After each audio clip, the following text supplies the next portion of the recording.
আমাদের বাঙালিদের অনেক কিছু দেখা দরকার। যদি আমরা পৃথিবীর সুন্দর, সুন্দর জিনিসগুলো না দেখতে পারি, তাহলে কখনো নিজে করতেও চাবো না এবং বাঙালি জাতি উন্নত হবেও না। তো চলুন দেখি, এটা হচ্ছে একটা জাপানের ভিডিও। কাতারের মানুষ কাতারের স্টেডিয়ামে জাপানের ভিডিও। আজকে জাপান যখন জার্মানির সঙ্গে জিতলো ২-১ গোলে, তারপরে আমি ভিডিওটা মেক করছি। দেখুন এই ভিডিওটি আমি আপনাদের বাংলা করে দিচ্ছি।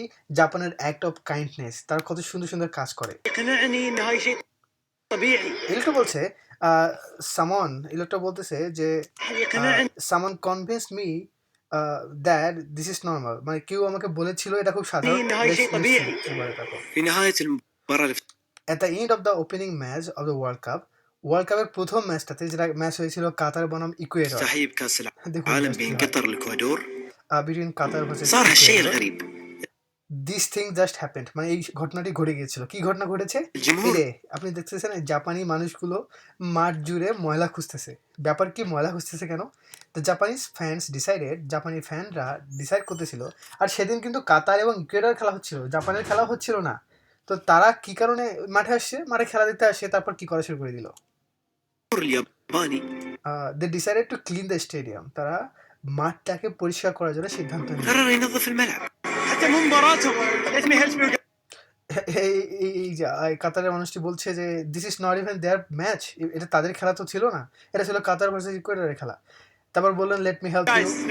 ولما سألتهم عن السبب اللي يخليهم যখন আমি জিজ্ঞেস করলাম আপনারা কেন এসব ক্লিন করছেন, يصنعون شيء هم ما لهم علاقة فيه كان الجواب উত্তরটা ছিল যে জাপানিজ, ওরা বলতেছে, এই মেয়েরা বলতেছে যে জাপানিরা কখনো ময়লা, we never leave rubbish behind us, কখনো আমরা ময়লা ফেলে রাখি না, জাপানিজরা কখনো ময়লা ফেলে রাখি না। Please never leave rubbish behind us. We respect the place. We respect the place, আমরা এই জায়গাটাকে রেসপেক্ট করি, এই জায়গাটাকে আমরা সম্মান করি। not for the cameras. তারপর এই লোকটা জিজ্ঞেস করছে যে আপনারা কি ক্যামেরার জন্য এসব করছেন? ইনি বলতেছেন, না, ক্যামেরার জন্য না। অবাক হয়ে গেছে। অথচ এই কাজগুলো কিন্তু আমাদের মুসলিমদেরই করা উচিত ছিল। আপনাকে আমি একটা গল্প শেয়ার করবো জাস্ট আফটার দ্য ক্লিপ। আমি মনে করেছিলাম যে এক-দুইজন মানুষ, উনি বলতেছেন যে আমি মনে করেছিলাম যে এক-দুইজন মানুষ।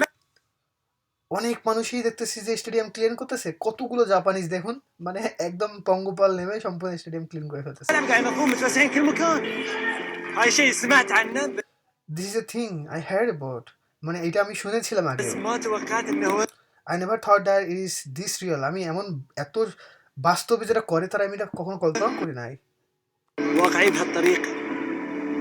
واو فوق ذي كلها صاروا الأعلام মাঠে যেমন এই ফ্ল্যাগ, এই পতাকাগুলো পড়েছিল, বোতলগুলো পড়েছিল, এগুলো সব প্যাক করে ওরা নিচ্ছে। রেসপেক্ট ব্রাদার, সম্মান জানাচ্ছে, তারপর হাত করছে। কিছুদিন আগে একটা আমি কাহিনী শুনি যে যখন মুসলিমরা সারা পৃথিবীতে ব্যবসা করে বের হচ্ছিল, মুসলিমরা কিন্তু বিজনেস করে সারা পৃথিবীতে ভ্রমণ করতো। তো একটা রাস্তা ছিল, ওই রাস্তাতে মুসলিম অমুসলিম সবাই হাঁটাচলা করে। তো অমুসলিমরা যখন হাঁটাচলা করে, রাস্তায় যখন ময়লা থাকে অনেক, তখন ওরা পরিষ্কার করে না। যখন মুসলিমরা হাঁটাচলা করে তখন রাস্তায় ময়লাগুলো পরিষ্কার করে দেয়। কিন্তু কোনো দিন কোনো অমুসলিম যদি রাস্তায় ময়লা দেখে এবং হাঁটাচলা করে, তখন বলে যে মুসলিম মনে হয় এই রাস্তায় হাঁটে নাই, মানে কোনো মুসলিম মনে হয় এই রাস্তায় হাঁটেনি। এর মানে কি জানেন? এর মানে হচ্ছে মুসলিমরা নিজেকে এমনভাবে ব্র্যান্ডেড করেছিল, নিজের ব্র্যান্ড ভ্যালু, নিজের ইমেজ এমন ছিল যে তারা এমন পরিষ্কার পরিচ্ছন্ন পরিপাটি যে রাস্তাটাকে ক্লিন করে রাখে। সো ওই অমুসলিমরা তখন হচ্ছে সাবকনশিয়াসলি থিঙ্কিং করা শুরু করে দিয়েছিল যে যেহেতু এই রাস্তা ক্লিন না, ওই রাস্তা দিয়ে কোনো মুসলিম হাঁটেনি।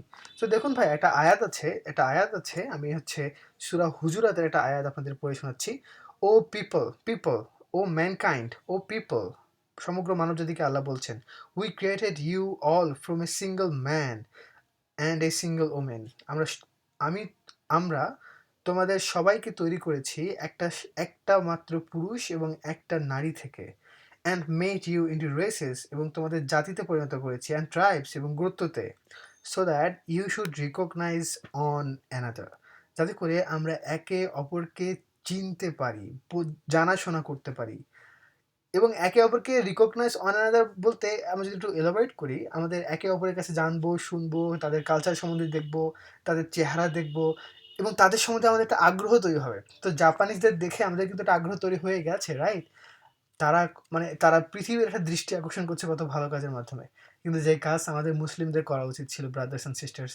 তো আমরা এটা আজকে দেখলাম, আপনারা যারা দেখলেন, ছোট ছোট অ্যাক্ট অফ কাইন্ডনেস করুন না, করুন, আমরা রেগুলার করি। ধীরে ধীরে বাঙালি জাতিকে, বাঙালি মুসলিম জাতিকে আমরা একটু সারা পৃথিবীর দিকে, পৃথিবীর মঞ্চে উঠাই। এটা খুবই সহজ, জাস্ট ছোট ছোট ভালো ভালো কাজ। আপনি আপনার স্ট্রিটে গাছ লাগান, আপনি রাস্তাগুলোকে পরিষ্কার করুন, এবং আরও অনেক মানুষকে সালাম দিন, মানুষের খোঁজ খবর নিন মন থেকে, মানুষকে খাবার কিনে দিন। এরকম ছোট ছোট সুন্দর সুন্দর অ্যাক্ট অফ কাইন্ডনেস করুন। মানুষ যখন আমাদের দেশে আসবে তখন দেখবে, এবং এটাই কিন্তু এক প্রকার ইসলামিক দাওয়া হিসেবে কাজ করবে, রাইট? এবং আমরা বলবো যে আমরা ইন্সপায়ার্ড বাই ইসলাম, অবশ্যই, কারণ আল্লাহই তো এটা আমাদের নির্দেশ দেন যে আহ, এটা একটা সাদাকা হিসেবে কাজ করে। আমরা যদি একটা রাস্তা থেকে একটা ময়লা সরিয়ে রাখি, মানুষের যাতায়াতের সুবিধা হয়, এটা একটা সাদাকা না? মানুষ হাঁটবে, কষ্ট পাবে না। সো ভালো থাকবেন ভাইয়া, আসসালামু আলাইকুম।